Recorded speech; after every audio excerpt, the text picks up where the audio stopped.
Il y a quelques jours, Meta a sorti quelque chose que j'attendais avec impatience depuis au moins 1 an. Llama 3, c'est leur nouveau modèle d'IA. On pourrait croire que c'est encore une news d'IA parmi d'autres. En fait, le niveau de performance de ces modèles, comparé à leur légèreté, a fait halluciner tout le monde. Au point que, moi, il y a un truc qui me laisse un peu perplexe. C'est comment ça se fait qu'une boîte comme Meta, qui va investir des milliards de dollars dans l'IA pour acheter des GPU en masse, les utiliser pendant des mois pour construire ces modèles révolutionnaires qui n'ont absolument rien à envier à ceux de OpenAI. Pourquoi ils offrent tout ça comme ça, gratuitement? Est-ce que Mark Zuckerberg est soudainement devenu un saint? Ou est-ce que derrière ces gestes généreux se cache une stratégie très astucieuse de Meta?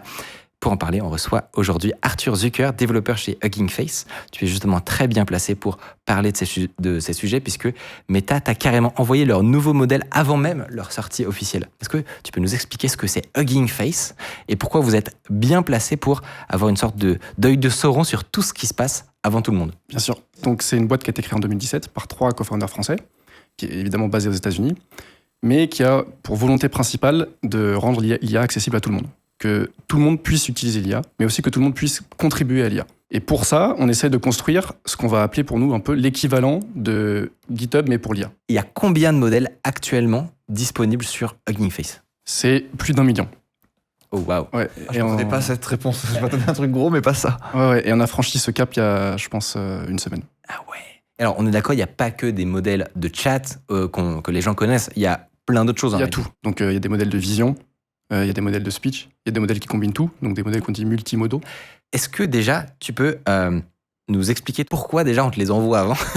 Est-ce que tu reçois un mail de Zuckerberg ou de Meta? Et comment toi, ça s'est passé le moment où justement tu découvres ces nouveaux modèles et quelle est ta réaction, ta première réaction, etc.? On est plusieurs dans l'équipe, bien sûr, à bosser sur les partenariats comme ça. On a quelqu'un qui est responsable de parler avec les entreprises. Et ensuite, on a tout le temps un Slack channel où on invite les gens de Meta et on discute avec eux. Et en fait, on reçoit très rarement les poids finaux moins de 48 heures avant. Et par contre, 2 semaines avant, on est contacté par Meta et eux veulent s'assurer qu'il y a un format de poids qui est choisi et que l'intégration dans la librairie Transformers, on a vraiment les mêmes résultats que eux, ils ont calculé en interne. Parce qu'aujourd'hui, un peu la source des évaluations, c'est le OpenLLM Leaderboard.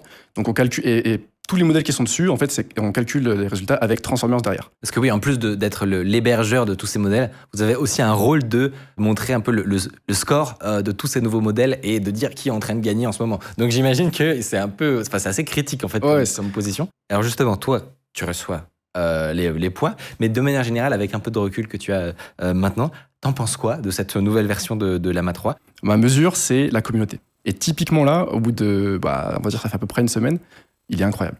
Pour plein de raisons différentes, mais d'abord, il est énormément téléchargé.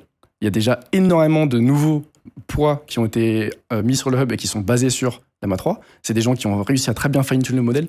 C'est des gens qui ont réussi à l'adapter à leurs tâches en particulier.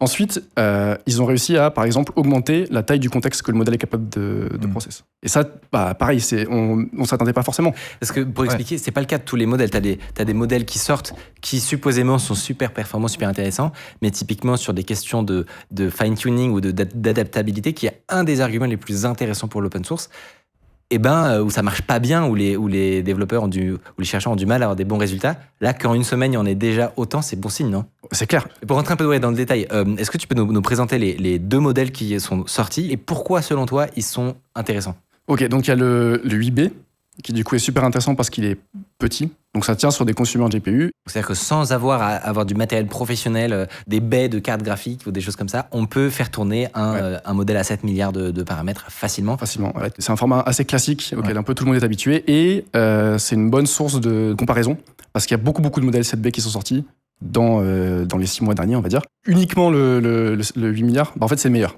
C'est le meilleur en termes de taille, mais il est aussi bien meilleur que des modèles qui sont beaucoup plus gros. Voilà, il est meilleur que tous les 7B, il est meilleur que sûrement plein de 13B, plein de 30B, plein d'anciens 70B. Ouais. Mais par rapport à l'IA aujourd'hui, par rapport au modèle d'aujourd'hui, il est aussi très bon. C'est le meilleur de sa catégorie. Par contre, le 70B, on peut l'appeler le roi de l'open source. C'est vraiment, là, il a battu tout le monde. Les signaux qu'on a, c'est en termes de chat, donc c'est une des utilisations quand même principales, il est en anglais au même niveau que GPT-4. En fait, c'est intéressant rien que pour situer les performances du modèle.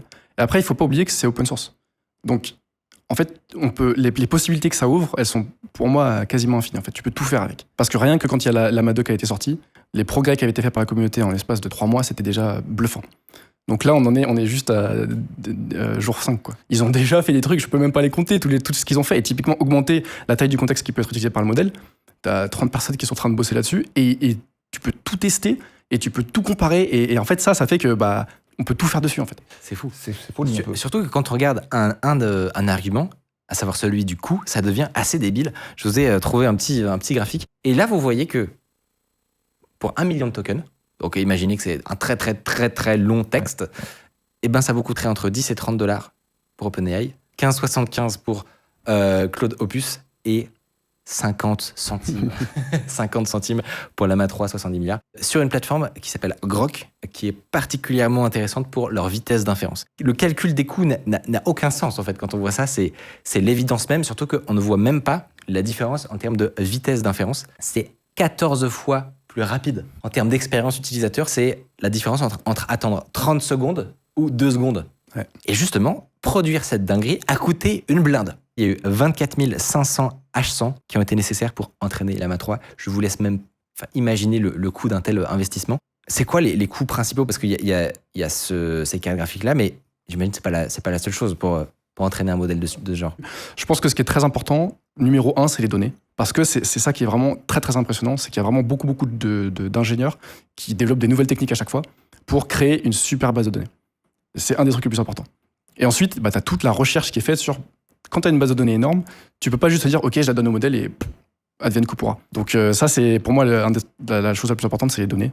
Et c'est les gens qui font ces données. Justement, alors sur cette prouesse et sur cet investissement, on sait juste que les investissements de Facebook s'évaluent en milliards en ce qui concerne leur labo de recherche, etc. Et donc, comment expliquer le fait qu'il est public comme ça pour nous, pour tous? C'est quoi, toi, ta théorie qui explique cette stratégie? J'ai même pas de théorie, j'ai des réponses. Je pense que c'est assez logique. Il se la pète, là. Un peu. Non. Tu te rends compte le panache. Là, j'ai pas de théorie, j'ai des réponses. Ok. En fait, ce que je veux dire par là, c'est que Meta, ça fait en fait très longtemps qu'ils ont dans leur ADN de vouloir open source. C'était pas forcément que des modèles d'intelligence artificielle. Donc, je pense à React, par exemple. Mais juste la librairie la plus utilisée, la plus sur laquelle vraiment l'écosystème de l'IA se base, c'est PyTorch. Et ça, c'est Meta. C'est Meta qui le maintient depuis des dizaines d'années. Donc c'est pas nouveau. Ça fait longtemps qu'ils open source des choses. Ensuite, d'un point de vue de l'intelligence artificielle, c'est dans la continuation de on veut que l'IA soit ouverte, etc. Après, d'un point de vue, si on se place d'un point de vue un peu plus business, un point de vue, ils dépensent des milliers des cents sur ça. En fait, d'abord, ils gagnent aussi à faire ça parce qu'ils ont du retour de la communauté. Et la communauté, maintenant, c'est des développeurs, mais c'est aussi des gens normaux qui utilisent les modèles. Donc je pense que c'est eux qui auront à terme la meilleure compréhension de est-ce que leur modèle est bon, de qu'est-ce que tu peux en faire, de à quel point est-ce que tu peux l'entraîner, de est-ce que tu peux étendre ses performances, donc comme je disais tout à l'heure, sur est-ce que tu peux étendre la taille du contexte, etc. Eux, en interne, ils ont cet outil-là. Ils peuvent l'entraîner pour d'autres tâches, donc ils peuvent l'utiliser en interne, mais avec tous les retours de la communauté qui sont dessus. C'est un peu comme s'ils profitaient indirectement des milliers de développeurs qui vont faire jouer avec dans tous les sens. Et donc, le fait d'avoir comme ça beaucoup de bêta-testeurs et d'expérimenteurs, pour eux, ça a une valeur, c'est ça? Ouais, en fait, je pense que c'est une des plus grandes forces de la communauté, c'est qu'on est très très nombreux. Ensuite, c'est aussi, de nos jours, c'est très très bien vu, je pense, pour les investisseurs, de montrer qu'on a des très bonnes équipes et qu'on est capable d'entraîner des modèles, qu'on est capable d'entraîner les meilleurs modèles. Et donc, typiquement, eux, ça veut dire que ça les empêche pas du tout de dire, nous, regardez ce qu'on a pu faire. On vous vend, typiquement, le même service qu'OpenAI, parce que on vous donne le gage qu'on va avoir le meilleur modèle pour cette tâche, on peut faire ça pour vous, voilà. J'ai vu 2 arguments que je trouve aussi intéressants qui pourraient permettre d'expliquer les choses. Justement, ça va être intéressant. Tu vas me donner ton avis. Il y a un argument que donnait Mark Zuckerberg justement dans un podcast, c'était celui de la cybersécurité.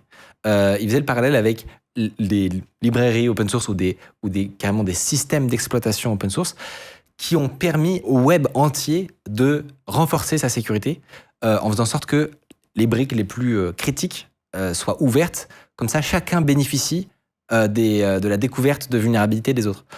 Genre à une époque où, si je fais un parallèle, tu avais Windows Server d'un côté ou Linux de l'autre, et les failles trouvées dans Windows Server, elles servaient que à Microsoft, entre guillemets. Alors que à côté, Linux a probablement été aussi populaire parce que tout le monde travaillent ensemble à avoir le système le plus robuste et le moins faillible et le plus sécurisé au monde, en fait. Je ne sais pas si ça peut être un autre argument qui peut expliquer aussi. Ah ouais, si, en fait, on se bat tous ensemble contre potentiellement les risques qu'il peut y avoir et les questions se posent beaucoup plus facilement avec des modèles qui sont tous open source. Il y a eu, par exemple, des petits ratés avec des releases. Je ne sais pas si vous avez entendu parler de Galactica, par exemple. C'est un modèle qui a été sorti par Meta et qui a eu beaucoup de retours négatifs. Mais ce qui est bien, en tout cas, c'est que ça pose des questions sur comment est-ce qu'on encadre ça. Et avec des modèles qui sont open source, on peut beaucoup plus facilement répondre à ces questions-là. En fait, je pense qu'il y a un peu un choix philosophique. C'est-à-dire qu'on est à un croisement des chemins où on se dit, OK, l'IA, ça va avoir une valeur énorme. Soit on choisit de le mettre au service de l'humanité, soit on le fait pas. Et on a beau se dire que toutes les entreprises sont des méchantes entreprises, qu'il y a une question d'argent derrière, c'est vrai, mais il y a toujours un peu deux camps, on va dire. Et tu as le camp d'OpenAI, qui pour le coup, eux, qui étaient au début open, et qui maintenant ne le sont plus du tout. Et tu as le camp, il y a forcément un contender, c'est qu'il y a quelqu'un qui va arriver, qui va dire, en fait, moi je suis chaud pour faire l'autre version. Et donc, moi ce que je vois dans les communiqués de Mark Zuckerberg, c'est son choix. Lui, c'est sa volonté. Il dit, jusqu'à ce que ça fasse plus sens, mais de faire en sorte que l'IA soit dans les mains de beaucoup plus de gens, plutôt que ce soit concentré dans la main de très peu de gens. Ça paraît être un revirement de situation du caractère un peu folle quand même. En fait, son argument, c'est que si tu compares les désavantages de l'un ou de l'autre, les désavantages d'avoir des modèles open source, c'est qu'effectivement, tu as un risque qu'ils soient utilisés à mauvais escient, tout comme quand tu peux acheter un couteau, tu peux planter des gens au hasard dans la rue. Mais lui, ce qu'il dit, c'est qu'en face, t'as pas rien. Les désavantages d'un écosystème complètement fermé, c'est que tu es une entreprise qui est le monopole du meilleur modèle au monde, qui a toute la responsabilité de quoi faire de ce modèle surpuissant. Tu vois. Et en fait, c'est aussi un peu flippant comme situation. C'est beaucoup plus facile d'avoir peur si on se dit, pour du chat, tu te dis, t'as des bots Twitter, des bots qui vont insulter, même s'il peut y avoir des conséquences psychologiques, etc. Mais si tu penses au deepfake, qu'il n'y a qu'une seule boîte qui est capable de créer des vidéos aussi bonne dans le terme de fake, tu te dis tout de suite, ok, mais s'il y a que eux qui savent faire ça, personne ne saura les détecter en fait. Alors que quand c'est open, c'est très souvent beaucoup plus facile d'avoir en gros le côté encodeur-décodeur. Donc t'en as un qui fait la vidéo et t'en as d'autres qui dit il traîne des modèles pour être capable de très facilement détecter. Mais s'il y en a qu'un seul qui est capable de le faire, on aura vraiment une espèce de boîte noire, notamment sur le deepfake par exemple, où tout le monde peut voir facilement un peu les risques de propagande, voilà. Ça fait tout de suite peur. Ouais. Moi, je trouve ça curieux, mais en même temps rassurant et cool de voir qu'il y a un retour un petit peu de la philosophie, un peu, et de sorte d'éthique et d'une vision de destinée de l'humanité dans ses choix, en fait. Je trouve ça fou dans un monde qui a toujours été gouverné par le pognon et Ouais. J'ai du mal à y croire un peu. Je vais peut-être mettre une petite nuance à cette idée, qui est que j'ai souvent l'impression que dans la décision, tu as toujours deux raisons. Tu as une explication morale, et t'as la vraie explication. Et très souvent, en fait, c'est les deux. Et c'est bien. C'est-à-dire que c'est pas parce qu'il y a d'autres raisons qui motivent Meta à faire ça qu'on peut pas être content quand même. Et notamment, moi j'ai vu une théorie que je trouve intéressante et que je vais te soumettre, qui est que c'est peut-être un move de génie de Meta de rendre tous ces modèles open source, parce que actuellement, le fait de rendre tout ça ouvert, accessible, gratuit, c'est un bon moyen d'éliminer ces entités, que ce soit OpenAI, Anthropic, tôt, un moment où elles sont pas encore trop dangereuses, mais où elles pourraient le devenir, en faisant en sorte que leur service ait juste plus de valeur. Quand ils pensent, si tout le monde a GPT-4, ça veut dire que personne a GPT-4. Et donc, OpenAI, c'est ciao. C'est une théorie intéressante. Il y a un contre-argument assez facile, c'est que la vraie valeur de l'IA, ça n'a jamais été juste le modèle. En fait, c'est ce qu'on voit aujourd'hui, c'est toutes les boîtes qui se construisent par-dessus le modèle. C'est toutes les boîtes qui arrivent à vendre quelque chose d'autre que juste un modèle qui est préentraîné. Et ça, pour moi, c'est la preuve évidente que si jamais ils pensent à ça, c'est sûr. Ils vont pouvoir fermer les boîtes qui aujourd'hui ont, on va dire, l'avance, la plus grosse avance, mais parce que ces boîtes-là ne font que des modèles. Donc c'est déjà pas des boîtes qui ont vraiment pensé beaucoup leur modèle pour gagner de l'argent. Et ce qui est sûr, c'est qu'évidemment, il y a un côté financier. C'est-à-dire qu'il y a eu pas mal de tweets qui sont passés là-dessus, notamment Diane Lequin qui dit, en fait, depuis que Meta va dans cette idée d'open source, en fait, ça marche. La boîte ne s'est jamais aussi bien portée.